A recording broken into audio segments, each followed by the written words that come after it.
Selamat siang, Bu Korita. Siang, selamat Dengan siang, Maidob di Mbak. sini, Ibu, kami mau minta keterangan dari BMKG. Tadi pada saat konferensi pers dikatakan ada kemungkinan gempa susulan. Apakah kemungkinan potensi gempa susulan ini kekuatannya akan sama seperti gempa sebelumnya 6,2 magnitudo atau bisa lebih tinggi mungkin? Iya, dari analisis kami, untuk skenario yang sama, gempa susulan itu terjadi pada sistem patahan yang sama, Mhm. yang saat ini masih menyimpan energi dan apabila terlepas dari perhitungan analisis kami, kekuatannya kurang lebih masih sama 2 atau 6,3. Namun, ada juga skenario yang kedua, dikhawatirkan apabila karena patahan yang sedang bergerak ini sudah terguncang 2 kali, ini dapat memicu atau menyenggol patahan lain yang ada di dekatnya. Nah, ini dari data yang pernah kami catat, sudah pernah terjadi gempa di patahan yang lebih besar itu dengan kekuatan hingga mencapai 7. Sehingga untuk skenario yang kedua, untuk mitigasi memang kita perlu mewaspadai kemungkinan gempa susulan itu bisa sama kuatnya atau lebih kuat. Jadi kami tetap terus menghimbau kepada masyarakat agar tetap tenang, tapi waspada apa yang harus dilakukan. Pertama adalah hindari bangunan-bangunan yang rawan, yang rentan roboh, atau jangan berada pada bangunan yang menyulitkan kita untuk lari keluar. Misalnya bangunan bertingkat, itu jangan dulu, karena kita tidak tahu kapan terjadinya. Nah, kemudian cari tempat, siapkan tempat sementara yang aman, yang lapang, jauh dari bangunan, jauh dari lereng-lereng gunung. Jadi jangan lari ke gunung, karena gunung itu bisa batuannya juga runtuh. Jadi paling aman adalah yang datar, jauh dari gunung, jauh dari pantai. Karena kami juga mengkhawatirkan potensi tsunami apabila terjadi gempa yang lebih kuat pada patahan yang masuk ke laut atau terjadi longsor laut. Demikian. Sebelum saya menuju ke yang baru saja Anda katakan, Bu, soal potensi tsunami, tadi Anda sempat menyebut soal skenario kedua, ada patahan yang menyenggol patahan lainnya. Apa potensinya, apa dampaknya, Bu Korita? Itu pernah terjadi beberapa puluh tahun yang lalu, ya, dan mengakibatkan karena itu ada di laut. Dan kekuatannya cukup kuat, 7, sehingga dapat memicu terjadinya tsunami. Oleh karena itu, lebih baik untuk antisipasi, untuk sementara menghindari dulu dari tepi pantai. Apalagi kalau nanti merasakan goyangan lagi, sebaiknya segera menjauh dari tepi pantai bagi yang tinggal di wilayah pantai. Tapi kalau sudah jauh dari pantai, lebih aman berada di tempat yang lapang. Jauh dari gunung, jauh dari pantai. Oke, Anda tadi sempat menyebut potensi tsunami dan juga potensi longsor bawah laut. Boleh dijelaskan kepada kami termasuk juga prediksi dan juga hitung-hitungan dari BMKG, Bu Korita? Jadi terus terang saja kepastian itu tidak ada. Kami tidak bisa memberikan kepastian. Tetapi dari skenario kemungkinan kejadian, kalau untuk potensi longsor bawah laut itu kebetulan secara geologi wilayah tersebut pantainya itu kan tersusun endapan-endapan aluvial. Yang tentunya kalau digoyang dengan kekuatan yang cukup tinggi itu akan bisa runtuh. Dan meskipun gempanya di darat, itu bisa terjadi longsor masuk ke laut dan dikhawatirkan dapat terjadi seperti di Palu. Jadi tsunami cepat. Datangnya pada menit kedua dan ketiga. Nah, ini kekhawatiran ya. Jadi untuk amannya, karena situasinya masih terus kami monitor, kepastian juga tidak ada. Ya, hanya berdasarkan analisis dan data-data historis. Jadi sebaiknya kita untuk sementara tidak berada di dekat pantai lebih dahulu untuk mengantisipasi kejadian itu sampai ada perkembangan data yang lebih lengkap. Itu. Kemudian yang juga kalau sampai menggerakkan patahan yang lebih besar dan membangkitkan guncangan yang lebih besar, ini skenario yang kedua yang kita juga tidak tahu berapa besar kesaksiannya, sama-sama tidak tahu. Hanya untuk mitigasi, poinnya adalah lebih aman saat ini apapun kekuatan gempa yang akan terjadi, lebih aman berada di tempat yang aman, yang jauh dari bangunan, yaitu di tempat yang lapang, jauh dari lereng-lereng gunung, dan jauh dari pantai. Menjauhi gunung dan juga pantai. Kalau longsor bawah laut ini sebenarnya tidak bisa diprediksi, tidak ada kepastiannya. Tapi apakah ada alat yang bisa mendeteksi apabila longsor bawah laut ini terjadi nanti, termasuk juga alat yang pernah digunakan untuk mendeteksi di Palu, Bu Korita? Alatnya ada, tapi sudah terlambat. Artinya seperti kalau gauge untuk mengukur gelombang, ya. Kalau ada longsor kan ada kenaikan muka air laut atau buoy. Tapi itu bisa memberitahu kalau sudah terjadi. Jadi terlambat. Artinya, terlambat. Iya. Artinya terjadi dulu baru kita bisa tahu ada sinyal itu ada longsor bawah laut. Iya, itu kan fungsi buoy kan juga seperti itu. Saat ini alat yang mendeteksi sebelum terjadi longsor bawah laut itu belum ada. Belum ada atau kita tidak punya? Memang teknologinya masih dalam tahap uji coba. Ini BPPT sedang mengembangkan, tapi itu kan perlu eksperimen yang beberapa tahun, tidak bisa seketika beberapa jam. Bahkan Amerika pun juga, ini kami kan juga ada koordinasi dengan negara-negara seperti Amerika, Jepang, itu mereka juga belum beroperasi, tetapi baru melakukan kajian risetnya.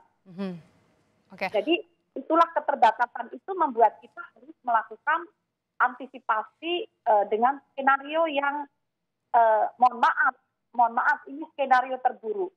Semoga yang saya ucapkan ini tidak terjadi. Tapi tentunya masyarakat harus mengerti dengan jelas apa yang disampaikan oleh sejumlah pejabat termasuk juga Anda, Bu Korita. Anda tadi sempat mengimbau masyarakat untuk mengungsi atau menjauhi gunung dan juga menjauhi laut dan juga pantai.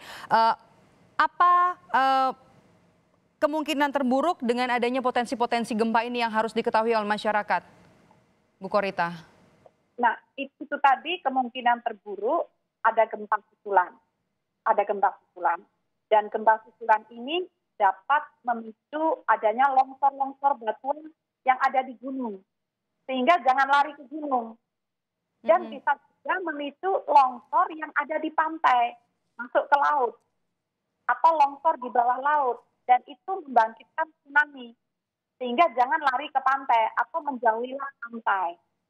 Itu kemungkinannya.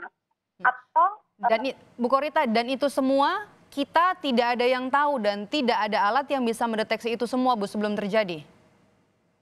Sebelum terjadi saat ini tidak. Saat terjadi pun? Saat terjadi udah terlambat. Bisa, kalau sudah terjadi bisa.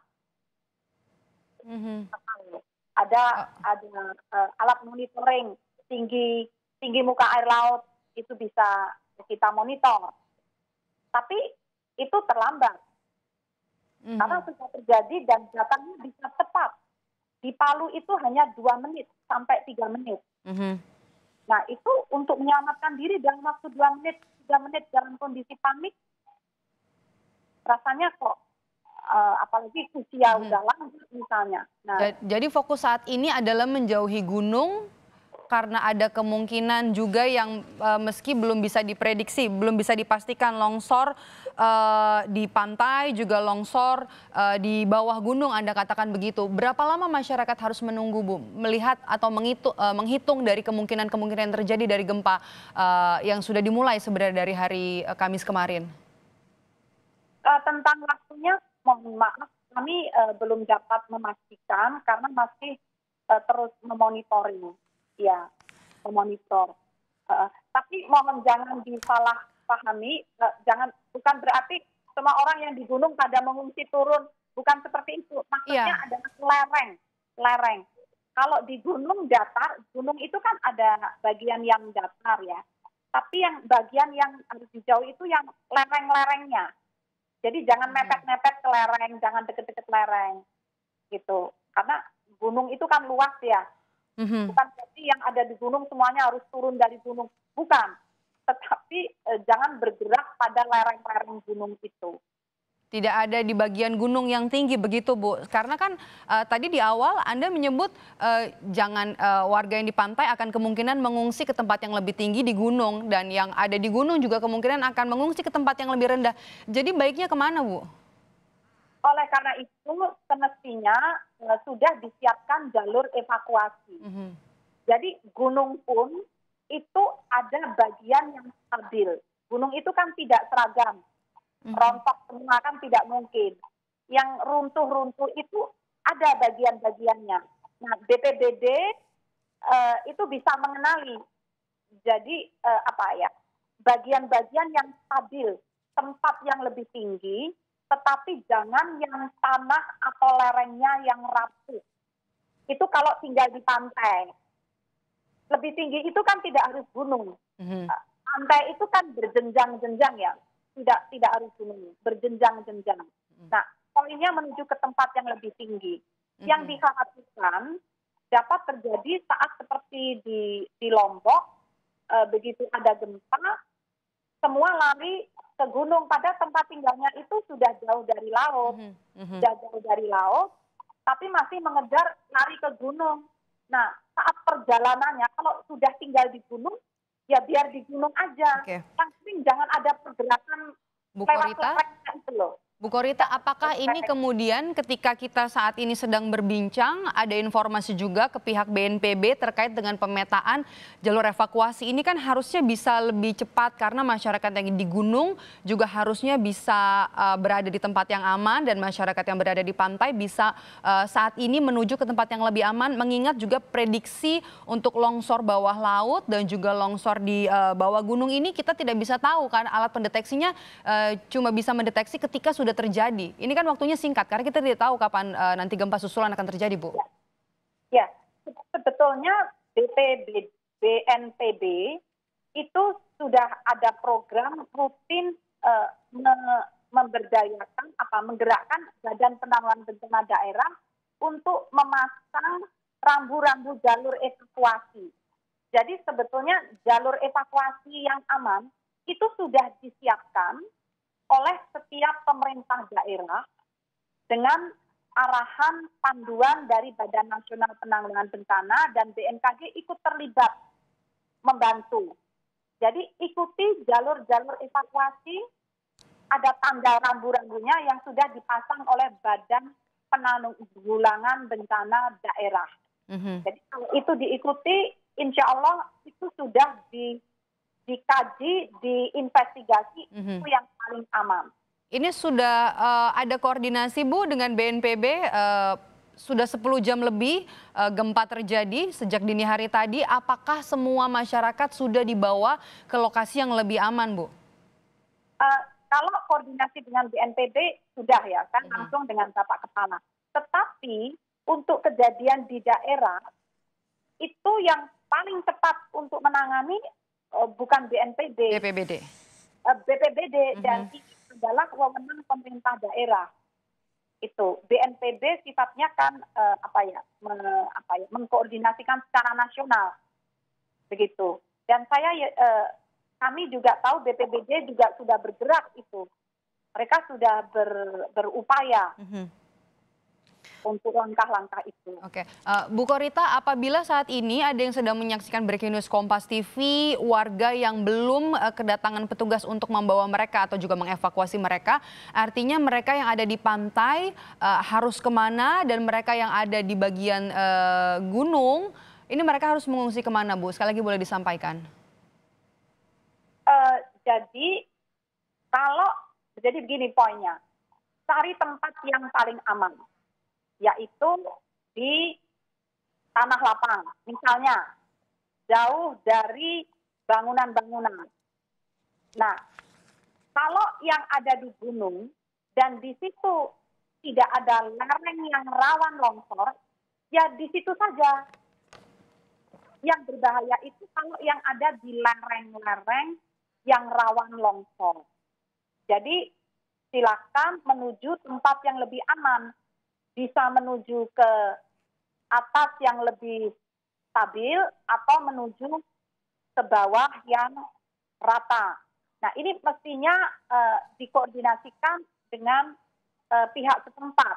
Jadi biasanya yang saya pernah alami juga, itu ada petugas yang naik trail gitu yang mengingatkan untuk menuju ke tempat aman. Kalau yang di pantai, untuk sementara masih cukup aman. Karena kan tidak ada tsunami sekarang. Sekarang ini tidak ada tsunami. Jadi untuk sekarang nggak apa-apa. Hanya siapkan jalurnya seandainya nanti ada goyangan sekali lagi. Segera bisa lari melewati jalur tadi. Jadi yang di pantai untuk sementara masih aman. Ya. Baru bergerak kalau ada goyangan gempa lewat jalur yang sudah disiapkan, cari tempat yang lebih tinggi, katakan lebih dari 5 meter, lebih dari 10 meter. Nah, tempat yang lebih tinggi itu kan tidak harus selalu gunung. Daratan yang lebih tinggi kan ada. Nah, itu artinya daerah tempat lebih tahu untuk itu. Gitu. Oke. Ibu, baik, terima kasih. Nanti kami akan mencoba menghubungi Anda kembali. Bu Dwi Korita Karnawati, Kepala BMKG sudah bergabung bersama kami di Breaking News Kompas TV. Terima kasih.